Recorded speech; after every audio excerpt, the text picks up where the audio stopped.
Marlies here in Providence to take on the Bruins for their one game here in the Rhode Island state capitol. Well, you talk about one games, the guy behind me on the poster, Johnny Bauer, whom Leafs fans know very well, played one game here for Providence, except he was actually the goaltender for the Cleveland Barons. He came in and their goaltender fell sick, and Johnny Bauer jumped in, and he was actually, for his one game with Providence, the Reds at the time, the goaltender for the opposition. Well, the Marlies taking a tough loss against the Utica Comets 3-2 on Wednesday night. Brendan Leipzig scored a shorthanded goal to start things off, and it looked like it ignited some Marlies offense. They did dominate a good portion of the play before Utica gave some pushback in the second. They tied things up in the first. The Marlies went ahead on a power play goal from Andreas Janssen in the second period before it got tied up again. And then Jordan Subban, the only goal of the third period. Offense is on the mind of the Toronto Marlies. At one point in the season, the goal differential in the double digits. Now it's only down to +6, and they're trying to find ways to come up with some offense out of other people other than Brendan Leipzig, who is second in the league in scoring, and Kasperi Kapanen, who is seventh. Some of those bodies that they'll look toward: Andreas Janssen, Kirby Reichel, and Travis Dermott, who just came back off injury, being off 5 weeks. Watching from the stands for the last month and a bit, it's been tough, especially seeing our team go through a little struggle there. So being able to get into it last night and help out as much as I could was good to get back. You had a unique vantage point watching the team go through some of the offensive struggles that they've gone through over the last month. What did you see from your angle that is being worked on and being improved?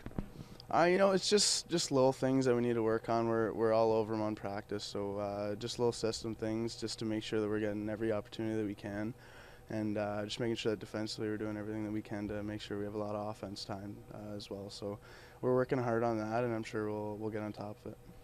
It seemed like you guys were either invested or it seemed like you almost deserved a point out of that one.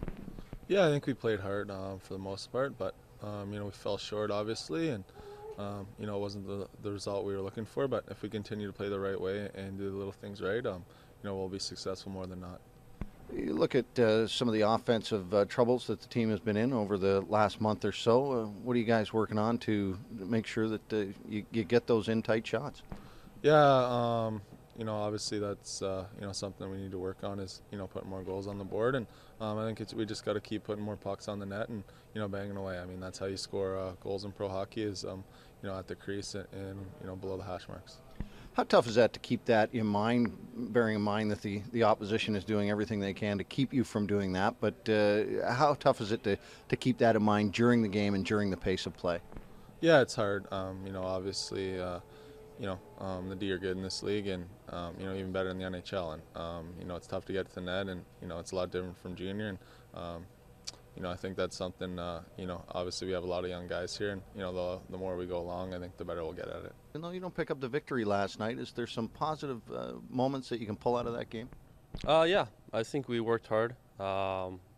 We lost a couple of guys, so we had to play with a shorter bench, and we really stepped together and prove that we can play a hard game. Utica away is a hard game. I thought we played very well for most of the game, and just unfortunately that we didn't get the win. How difficult is that actually when you get into especially that third period when you lose McCulloch? You've lost Leipzig as well.